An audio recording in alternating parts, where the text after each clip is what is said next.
కవి పరిచయం. ప్రస్తుత పాఠ్యభాగం శ్రీనాథుడు రచించిన పల్నాటి వీర చరిత్ర. ఏంటది? పల్నాటి వీర చరిత్ర.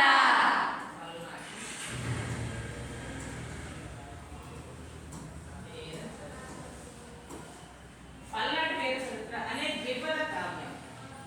ఏ కావ్యం? ద్విపద కావ్యం. ద్విపద అంటే పాదాలు, రెండు పాదాలు ఉండే ఒక పద్య ప్రక్రియను ద్విపద అంటారు. ఆ ద్విపద ప్రక్రియలో రాయడం జరిగింది. పల్నాటి వీర చరిత్ర అనే ద్విపద కావ్య ప్రక్రియ నుండి ఈ పాఠ్యాంశాన్ని కొంత భాగాన్ని మీకోసం గ్రహించడం జరిగింది. తెలుగులో పురాణ ప్రబంధ యుగాలకు వారధిగా నిలిచిన మహాకవి శ్రీనాథుడు. మామూలుగా మనం నన్నయ్య కోసం చెప్పుకున్నాం.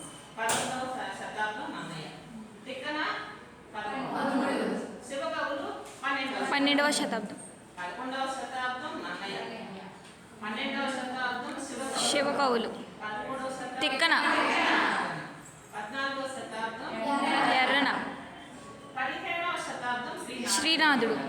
శ్రీనాథుడు అంటే పేరు. ఈయన సమకాలికుడు పోతన. ఎవరైనా? పోతన.